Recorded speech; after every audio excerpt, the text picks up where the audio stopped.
we get a successful resolution on this, which will really help pave the way for Quad leaders to move forward. My understanding is there's a scheduled to be a Quad meeting later on this year in India, and I would ask for your commitment to getting the trade relationships worked out, but also continuing to push forward that meeting. Can you make that commitment, and can you tell me how you think that summit might work out? Without committing to exact dates, Senator, the President is fully committed to continue to meet with the Quad and strengthening it. Great, fantastic. We would love to see that continuing going. One of the other things, too, that's important for my state, talking about the trade relationship with India, is that we're an agricultural state. India has been one where they've had high barriers to agricultural products that are, going into India. I think that we've got a lot to offer them when it comes to that. With the trade negotiations restarting, do you agree that getting India to reduce their tariffs on U.S. agriculture should be prioritized as part of the overall finalized trade agreement? 100%. And in fact, I got a briefing on this. Ambassador Greer is literally working on individual items that in the past tariffs and barriers have made it prohibitive to be imported into India. That will hopefully be changing soon in over the next few weeks. Yeah, great. And just as my time's running out here, I'll just, a friend of mine was just in India. He sells popcorn.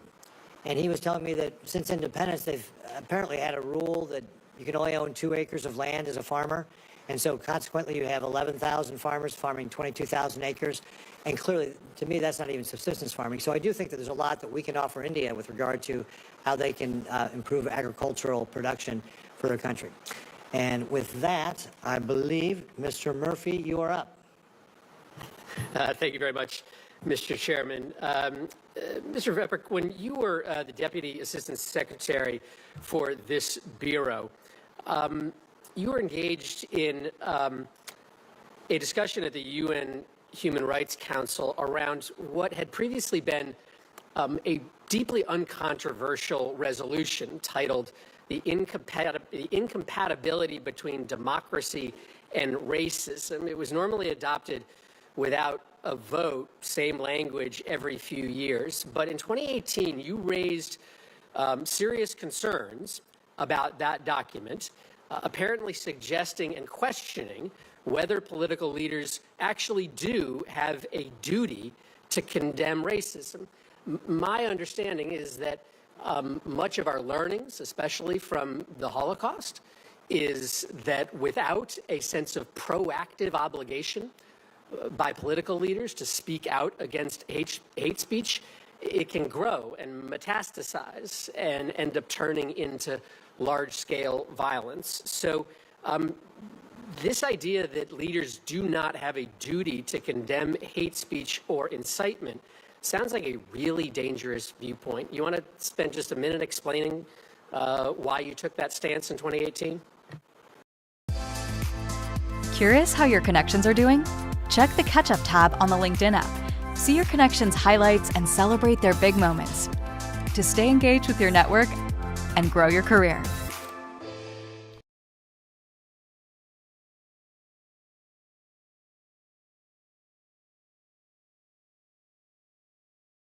सितंबर से पितृपक्ष शुरू हो रहे हैं। इस बार के पितृपक्ष कोई साधारण पितृपक्ष नहीं है। 100 साल बाद एक ऐसा समय आया है कि जिस दिन पितृपक्ष, चंद्र ग्रहण और पूर्णिमा तीनों एक साथ पड़ रहे हैं। हमारे शास्त्रों के अनुसार पितृपक्ष में कहा जाता है कि हमारे पितृ जमीन पर लौटते हैं, हमारे द्वारा खाना ग्रहण करते हैं जो हम उनको अर्पित करते हैं। लेकिन जरा सोचकर देखिए, जिनके लिए कोई दीप जलाने वाला नहीं है, जिनका कोई तर्पण करने वाला नहीं है, उन अज्ञात शवों की आत्माओं के लिए भी क्या कोई आगे आएगा? क्या उनकी भी कोई पुकार सुनेगा? नमस्ते जी, मैं Puja Sharma, Bright the Soul Foundation. जैसा कि आप लोग जानते हैं, मैं उन अज्ञात शवों का दाह संस्कार। Senator, thanks very much for the opportunity to address this. If memory serves, in 2018 we withdrew from the UN Human Rights Commission because the President determined that it was not a good use of U.S. resources to engage in this forum that itself spent a great deal of time in anti-American and anti-Israel activities. And I understand that's the same reason why the President decided to withdraw us again. But I don't want to litigate that issue. That's a separate issue. Just I only have 3 minutes. Just stay tight on the question I asked you. Yes, sir. And so this was referring to the comments that I made on a draft resolution that was being circulated for clearance at the State Department. So I understand the thing we're talking about. Do you believe that leaders have a duty to speak out against racial hate speech or incitement? I believe that's a judgment for political leaders to make, and that's part of the reason why we elect them to be leaders. You don't believe they have a moral, If memory serves from this duty? draft resolution, the language was somewhat stronger, a duty to do it all the time. Sir, I can't police Twitter all day. I don't think any of us has time to police Twitter all day. We all have jobs to do. So the idea that the UN Human Rights Council saying that we have duties to condemn these things. Well, that's all a the red. time That's a red. That's a red is herring. simply I mean, I don't have a duty to speak out against speech that I don't see. But if I encounter hate speech, I think I have a moral duty to speak out against it.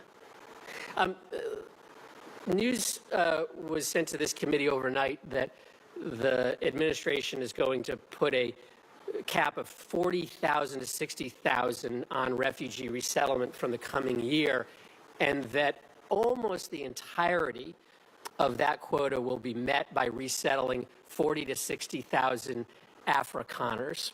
That's an extraordinary break with precedent and an extraordinary message to send to the world that the United States is only going to allow for white people to be processed through the refugee program. Don't you worry about the very dangerous message that sends, and why, in your understanding, is our entire refugee program this year going to be limited to white Afrikaners? Well, Senator, I haven't been involved in the process of determining or making recommendations to the president on which populations would be admitted as refugees. Is that something you would support?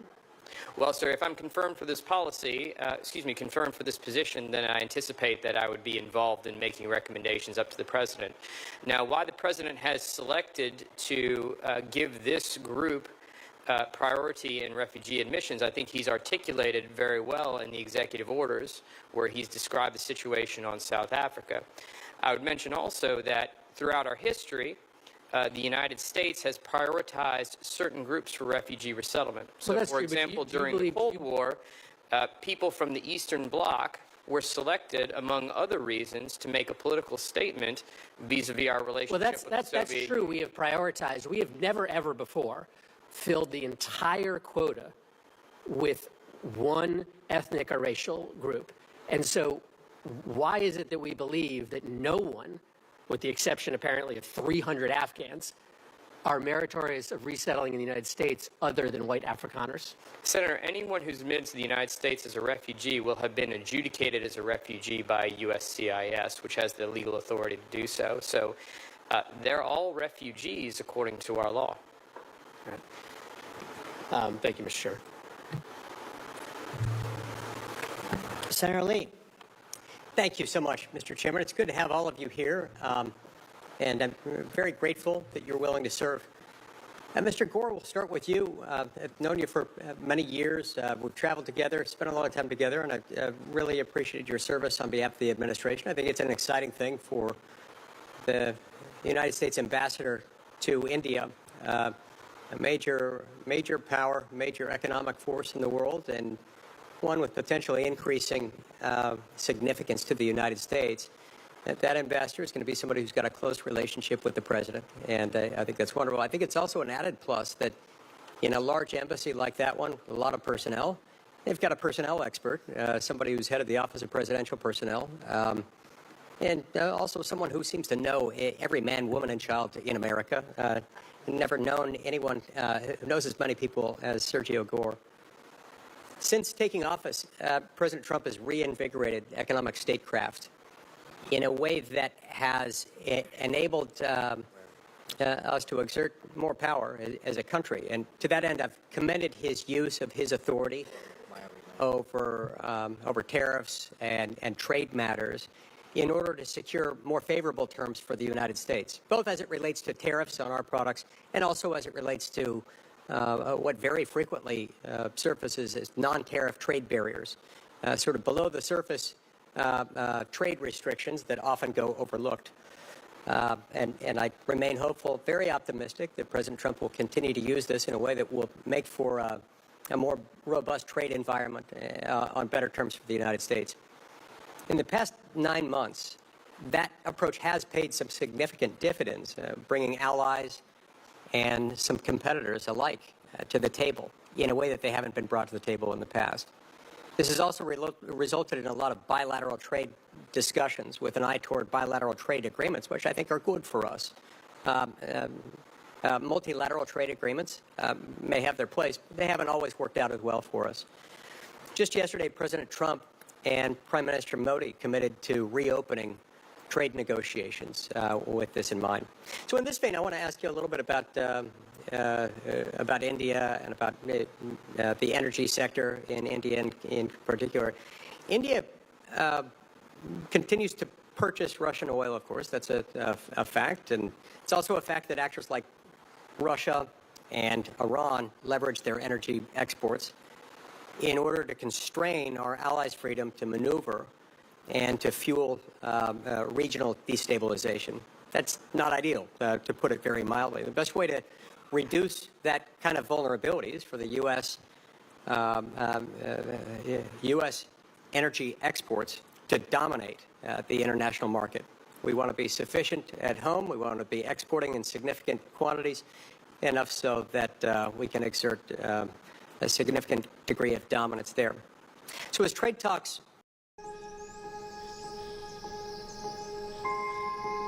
1989 का बसंत था। उस ऋतु को कोई नहीं भूल सकता। 3 पहाड़ों को समेटते हुए 5000 एकड़ का ये एस्टेट हमारे इलाके का सबसे बड़ा बागान था। पापा, आप क्या कर रहे हो? Get out, जुजू। इन पहाड़ों ने क्या-क्या ताड़ रखा था, क्या पता।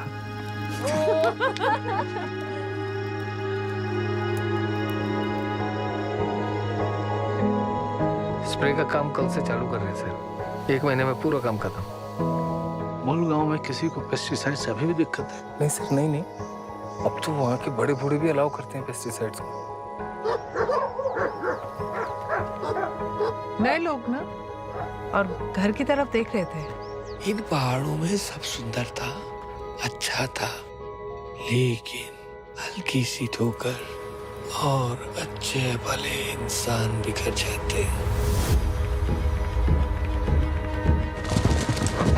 पापा, आग लगी है पापा। In the north wing. हम लोग कल पता करते हैं जले पेड़ों के बारे में। कल रात को फिर आग लगी Mohan.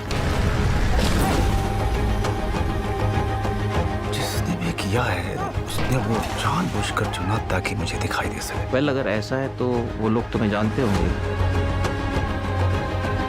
I think this matter is very serious.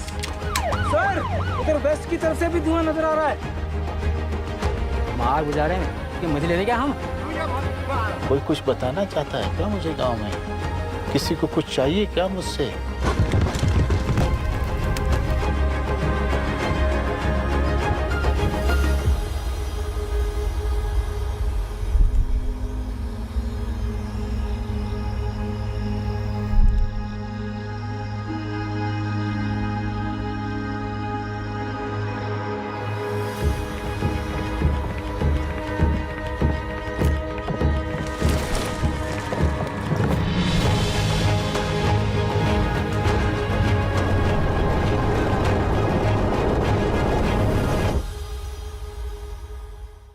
तुझे पता है सिर्फ 10 साल इन्वेस्ट करने पर तुझे मिल सकता है रिटायरमेंट पे 7 करोड़।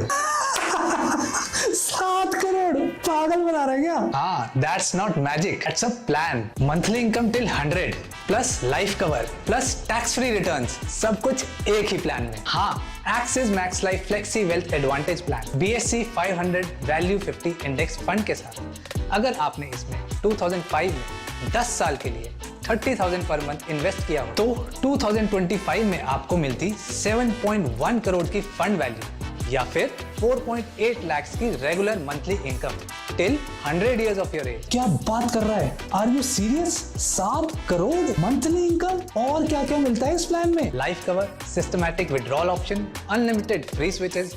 अपनी रिटायरमेंट को स्ट्रेस फ्री बनाओ। स्मार्ट प्लानिंग शुरू करो आज से। Click on the link below to buy now. The returns shown are based on historical benchmark index data and do not reflect actual or expected returns of Axis Max Life funds. Past performance is not indicative of future results. No warranty expressed or implied is made regarding future performance.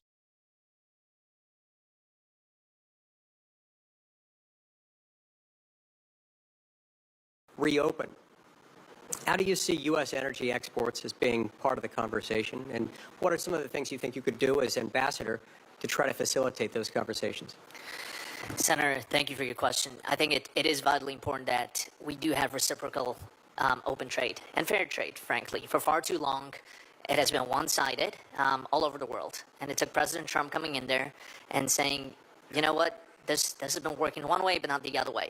We currently have a $45 billion deficit with our trading partners in India. And so we will make it a top priority, as I had mentioned earlier, on LNG, on petroleum products, and we will endeavor to make sure that we have access to those markets. To your earlier point on hiring personnel, I want to thank the majority committee, the majority members of this committee, because we have been able to successfully hire a lot of individuals from every single member, I think, on this committee. We took Senator Cruz as Chief of Staff, took Senator Scott's GC. I think we've taken 20 individuals from Senator Haggerty. So we appreciate that, and I think we've taken from you also, Senator Lee. And so we have a great bench across the federal government because we were able to utilize these incredible individuals that have worked here in the Senate. What are some of the other areas of sort of mutual interest between us and India that you look forward to exploring? After, of course, you become fluent in at least Hindi, Urdu, Gujarati, and 2 or 3 others. Thank you, Senator. I think the biggest priorities, of course, are U.S. economic and business interests, the security and stability, advancing security and stability, expanding U.S.-India cooperation in defense, energy, strategic technology, and also enhancing diplomatic and cultural ties. We have an incredible diaspora, a lot of individuals in Texas.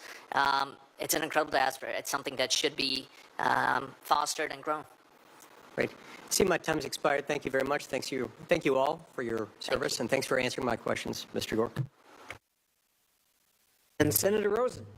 Well, thank you, Chair Risch, and I want to thank you and Ranking Member Shaheen holding this hearing today, and all of our witnesses, your families, I see, are here, your willingness to serve. I want to start with you. I'm actually going to stay with you for my time here this morning, Mr. Vieprek. I want to talk about the Lautenberg program, because I'm disturbed by the persecution of Jews, Christians, Baha'is, and other religious minorities living in Iran. For more than 20 years, the Lautenberg program has provided a safe and legal pathway for Iranian religious minorities to settle in the United States as refugees, with only 2 exceptions. During the first Trump administration, when the program was suspended in February 2017, and right now due to an executive order. As the walls close in on the Iranian regime, these religious minorities, well, they need more help for the struggles they're facing, their increasingly severe state-backed repression. So could you explain what efforts, if any, you made as Deputy Assistant Secretary of State for PRM in the first Trump administration to reopen the Lautenberg program, and what role you would intend to play in supporting this program if confirmed as Assistant Secretary for PRM? Thank you, Senator Rosen. I appreciate the opportunity to address this. When I worked in PRM before as a Deputy Assistant Secretary, one of the portfolios I had was refugee admissions, and in that capacity, oversaw the U.S. refugee admissions program, including the Lautenberg program under it. Before I had come on the job there, the Lautenberg program, which worked to resettle Iranians who were suffering persecution from Iran to the United States via an intermediate European country, had been interrupted due to some logistical problems that probably I would have to go into in a different environment. Yes. While I was a Deputy Assistant Secretary, I worked on that, trying to get that process restarted for about 2 years. The principal issue was, say, overcoming some reluctance on the part of European partners.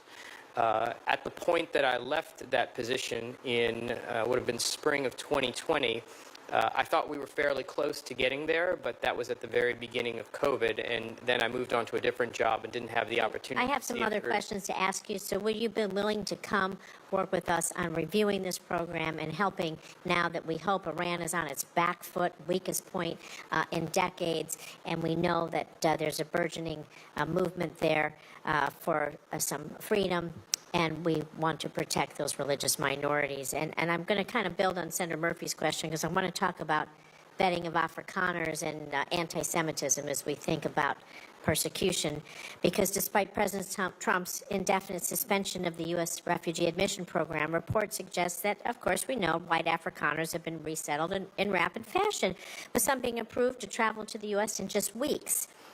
So we're going to talk about the vetting. One of the very first Afrikaner refugees resettled is openly anti-Semitic, including on social media. And the irony of this situation is that the administration has used the pretext of combating anti-Semitism to attack individuals and institutions it doesn't agree with. So combating anti-Semitism and other forms of hate, wherever it manifests, absolutely necessary. But why is this expedited admission of an Afrikaner refugee with a documented history of anti-Semitic social media posts? It is both unacceptable and offensive. So how do you think this individual slipped through the cracks? And if confirmed, will you commit to vetting future Afrikaners to the same high standards applied to other refugee applicants? Senator, thanks very much for the question. Not working in PRM now, I'm not in a position to talk about how the vetting works or what might have happened in this case. What will you do going forward? But indeed, if I'm confirmed and in place, I can commit to ensuring that all refugees are vetted and screened to the highest possible standard. And so you would agree that someone who has anti-Semitic social media posts and continues to do this would not be a person you would maybe consider clearing? Just to be clear on the process for refugee admission, it's USCIS that makes the determination For who is a refugee and who gets refugee status to be admitted to the United States in that way. So that wouldn't be a decision that I would be able to make personally. Well, you would be committed in the fight against anti-Semitism with all of us, and bringing these folks in, maybe not necessarily the best idea, just generally. Indeed, I'm quite committed to the fight against anti-Semitism. Thank you. Mr. Chairman, I yield. Thank you, Senator Rosen. Senator Cruz. Tax की deadline beat करे with 100% accuracy and maximum refund on clear tax. इधर नहीं तो किधर?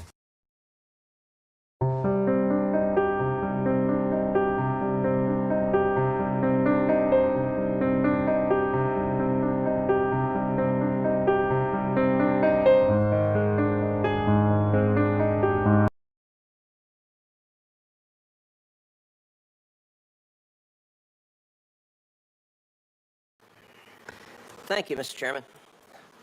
Mr. Walker, I'm extremely alarmed by China's encroachment across the Western Hemisphere. Just a couple of weeks ago, I traveled to El Salvador, Panama, and Mexico, and met with leaders who all echoed the same concern. This is dangerous, and it is the result of bipartisan failure stretching back decades. As you noted in your testimony, we've had no Senate-confirmed ambassador to the Bahamas since 2011, under both Republican and Democrat administrations. That's left an enormous vacuum, allowing China to make inroads in the Bahamas for over a decade, pouring billions into a deep-water port and other critical sectors of the economy. The Bahamas is just 50 miles off the coast of Florida and serves as a key regional gateway. The proximity makes any major foreign investment or infrastructure project directly relevant to American national security. The United States should work with our partners to curtail China's growing influence in the Caribbean and the broader Western Hemisphere, and your role will be vital in advancing this critical partnership. What policy approaches, in your judgment, should we pursue to help the Bahamas resist Chinese pressure? Well, thank you for your question, Senator. First of all, I can't set policy, and it is set by the president. But what I see China doing now is they're doing a lot of influence in the Caribbean. And one of the things that I feel that I would do to get China to is continue to work with the Bahamian people to make sure that we become the partner of choice, being so close because of being 50 miles of proximity from the United States, just to work with the Bahamian people and the Bahamian government to make sure that we become the partner of choice. And at the same time, work with a lot of the American companies to come to the Bahamas to see the key investments that they can make down in the Bahamas to combat against China, because I think they're coming down with a lot of money. And so if we can get other American companies to come down to invest as well in China, in the Bahamas, that'll be a key, that'll be a starting point. I fully agree. Thank you. Mr. Gor, congratulations. Good to see you. You and I go back a long, long time. Indeed, just the other day, we were laughing at 13 years ago when a former colleague of ours, John McCain, labeled your then boss, Rand Paul, and Michael E. and me collectively wacko birds. And as you know, although I couldn't find it, I have a baseball cap in my office given to me by a grassroots supporter with Daffy Duck labeled wacko bird, and I remain a proud wacko bird. I feel pretty confident Senator Lee and Senator Paul do as well. You're going to be terrific in India. India, as you know, is quite literally on the front line against Chinese expansion. The U.S. and India are both acutely threatened by Chinese expansionism. President Trump and Modi undeniably respect each other and have signaled again and again that the United States and India are natural allies. Nevertheless, our relationship with India is far from perfect. You've talked about that in several different ways today in your testimony in response to questions. I'd like to ask you to talk a little more specifically about how India views Chinese expansionism and aggression and what that means for U.S.-Indian relations. Senator, thank you for the question. Look, India is very concerned. I mean, they've openly spoken about this, as I think it was Senator Haggerty who pointed out just 5 years ago, they were in open conflict. And so while we might have our moment of hiccups right now, we are on the track of resolving that. Our relationship with the Indian government, with the people of India, extends many more decades, and it's a much warmer relationship than they have with the Chinese. Frankly, they are concerned by Chinese expansionism. And Chinese expansionism is not just on the border of India, it's all over the area. And so we share a lot in common, and then we share a lot of the same concerns that other nations in the region do. So should I be confirmed, we will make that a top priority, that India is pulled into our side and away from them. I fully agree. Another area that remains under-discussed is cooperation with India, specifically on energy. India has the world's largest population, a booming economy, and it's on track to become the world's largest economy in future years. President Trump is committed to American energy dominance, and obviously my home state of Texas is a powerhouse when it comes to energy. Talk a little bit about the possibilities for U.S.-India energy cooperation. Look, possibilities are endless, Senator, as you pointed out. We fully intend in these trade talks that are ongoing right now to open the markets to crude oil, petroleum products, liquefied natural gas. You're talking about a population of 1.4 billion individuals there. Their middle class, by our definition, is larger than the entire United States of America. And so we have countless possibilities to expand into those markets, and we fully intend to do that. Excellent. Thank you, Senator Cruz. Senator Scott. Thank you, Chairman. Mr. Gore, first off, congratulations to all of you. And I know each one of you is going to be dedicated and do a great job. Mr. Gore, India's purchase of Russian oil is a significant issue for our foreign policy interest. As our next ambassador to India, how do you view India's choice in light of U.S. tariffs and our strategic goals? Thank you for the question, Senator. President Trump has been crystal clear on this. They must stop buying Russian oil. And I believe almost every single member of this committee has co-sponsored Senator Graham's legislation, which has proposed a 500% tariff on secondary purchase and reselling of Russian oil. The president has only imposed a 25% tariff, and he's fully encouraging also our European partners and others around the world to stop that. Our tariffs work if our partners around the world are on the same page. If we're unilaterally putting tariffs on someone, but they're able to buy the same oil and resell the same oil through China, through India, through Brazil, that's a problem. And so we fully intend on fixing that.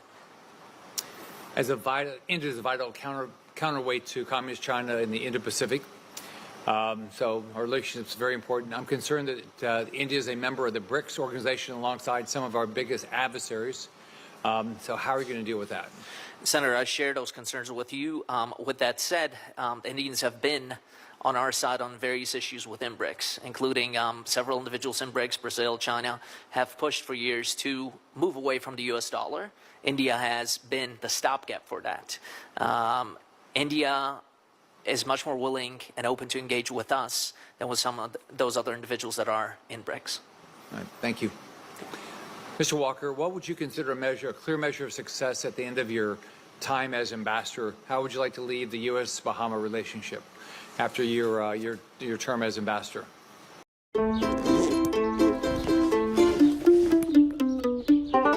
अपनों से दूर होते हैं आप कभी-कभी, इसीलिए अब test book कीजिए कहीं से भी।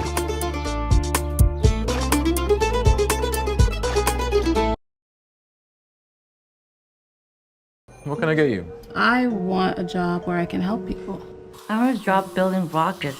I want to work somewhere creative. Dare to discover with LinkedIn's AI-powered job search.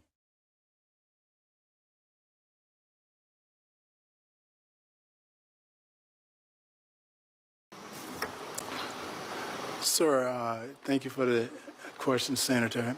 And I feel a true measure of success because the Charge d'Affaires, Kim Furnish, and her group in the Bahamas have done an excellent job. And a true measure of success, if I can contain and let the Bahamian people know that we are their country of choice.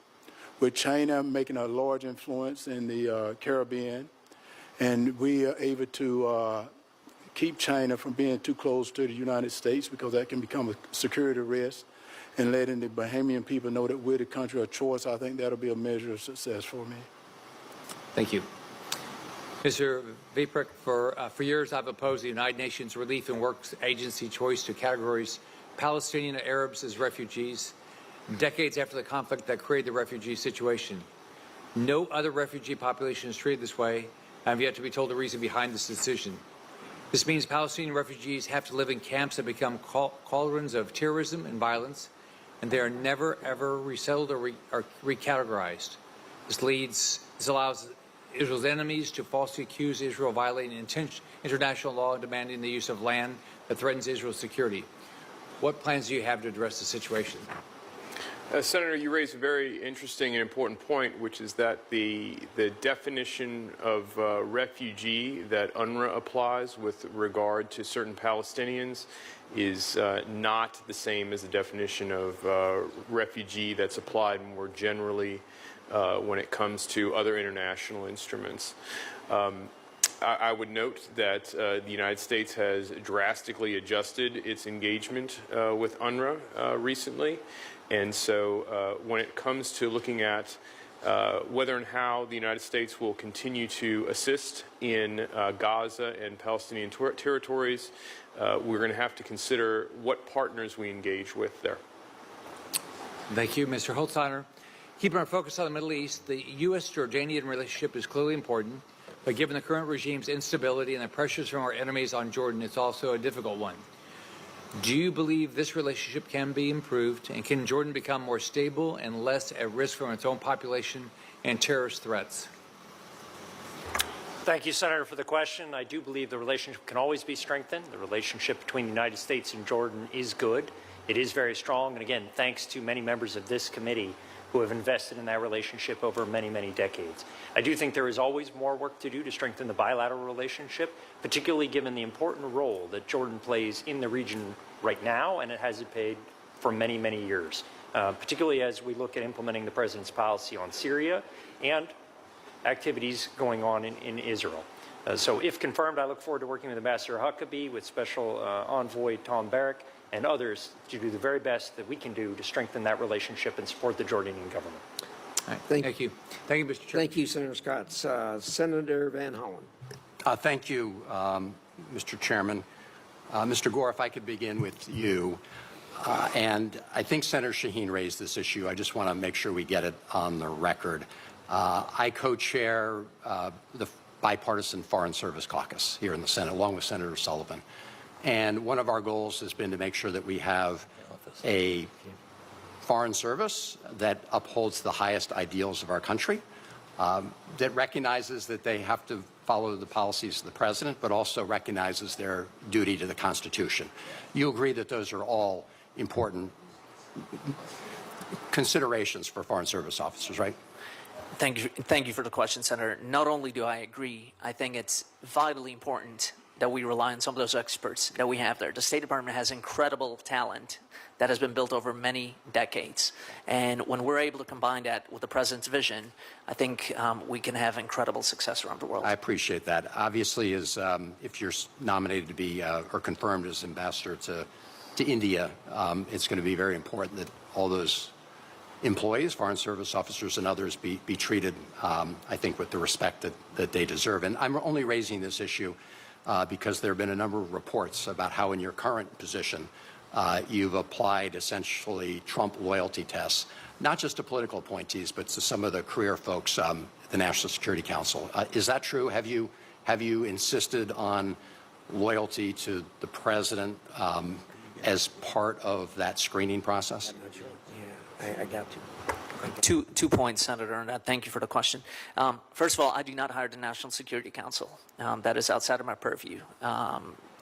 Most of the jobs within the White House do not fall under my portfolio. So I have not hired, I've not fired anyone within the National Security Council. On your second point of the individuals that we do hire across the federal government and across the different agencies, the president was elected by 78 million people. He was given a mandate by the American people for a certain agenda. And so we do hire individuals that agree with that agenda. If you're a butcher, you're not applying to go work at PETA. And we believe we want to hire the best qualified individuals, but also individuals that frankly do agree with the president's agenda and are able to implement that. I got it. I understand. And of course, you've got a lot of federal employees already working on behalf of the United States, and they understand that their responsibility is to implement the president's agenda, but they also recognize a duty to respect the rule of law and the Constitution.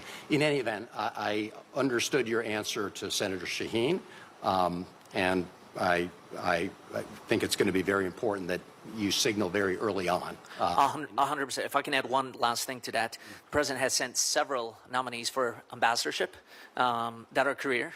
Yeah. Including the gentleman to my left. And just last week, we've nominated 400 promotions within the State Department to different levels of counselor and officer. So we fully intend to continue doing that. Thank you. So, Mr. Vieprich,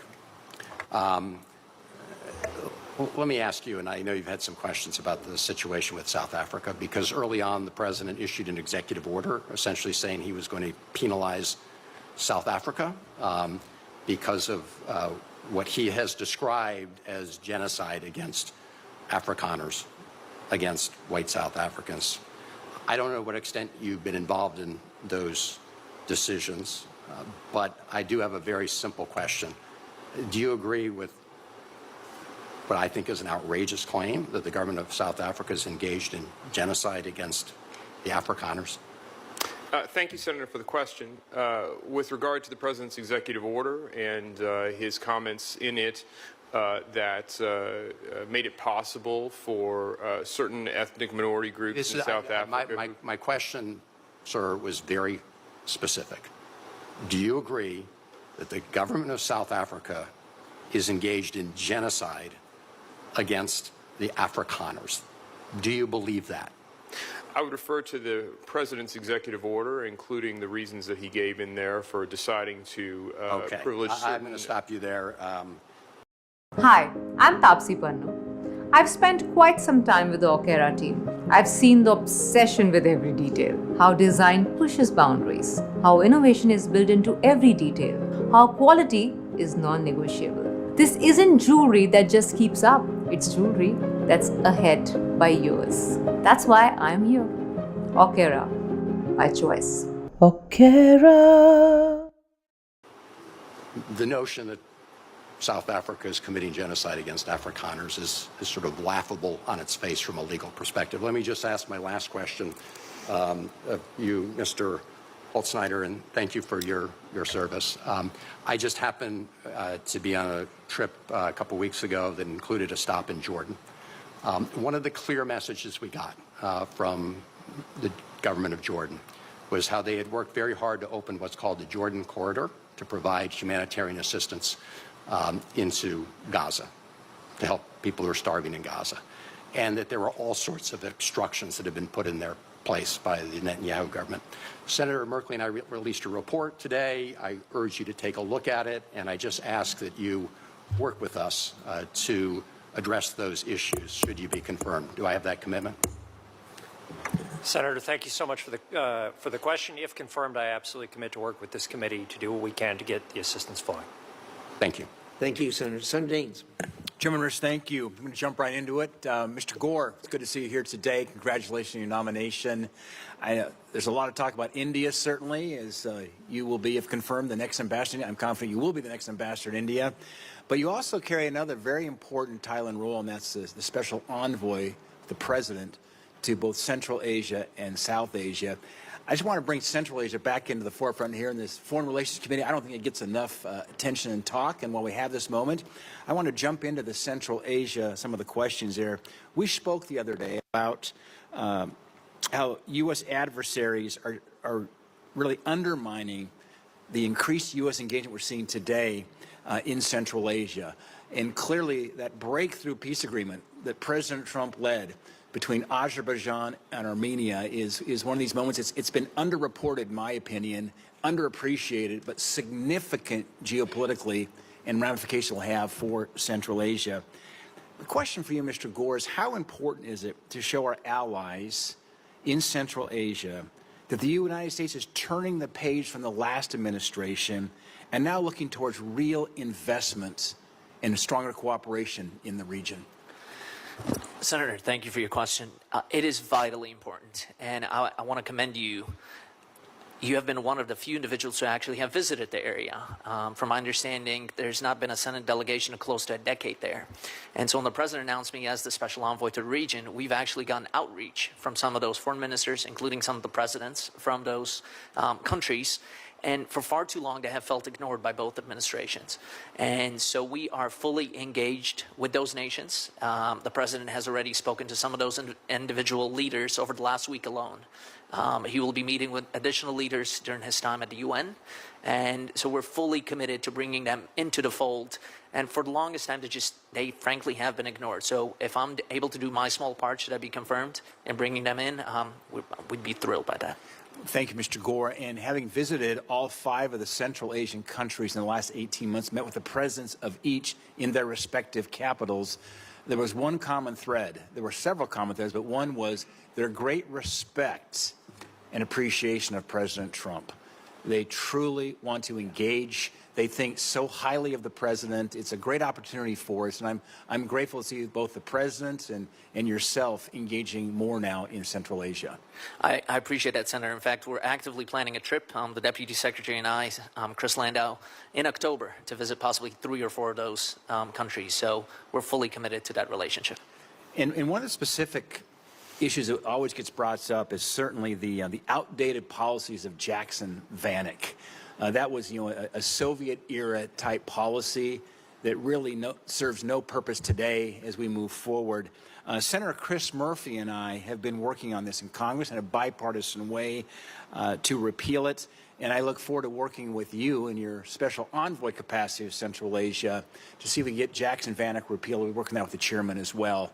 That's going to be one of the top topics. It shows a lot of respect, I think, for Central Asia and the fact they've moved on from the Soviet era of the past. You're 100% right, and Secretary Rubio has spoken of his willingness and his desire to repeal that, and we will work towards that. All right, just to wrap up, I want Mr. Walker, it's good to see you here today. Thank you for your willingness to serve as ambassador to the Bahamas. I'll cut right to the chase. As you know, as ambassador, you're going to be working to strengthen this relationship with the Bahamas and with our government. Can you work to build an even stronger law enforcement and counter-narcotic relationship between the United States and the Bahamas, and work to stem the tide of this poison that's entering our country?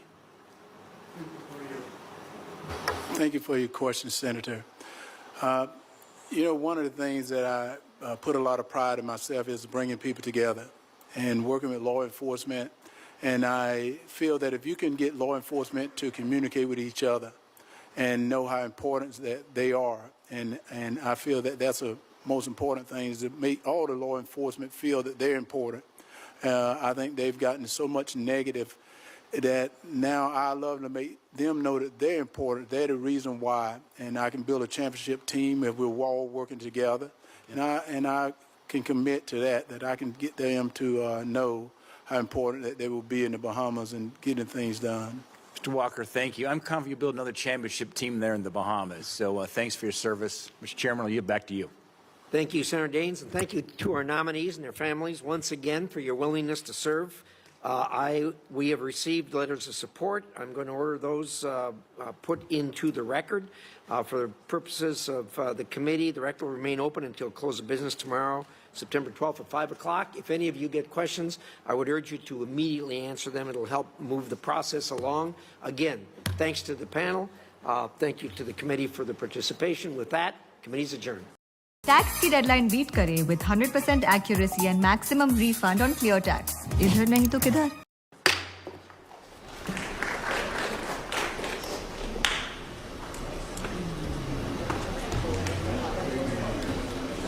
Hello. How are you? Good. Great. Yep. Hi. How are we doing? Good.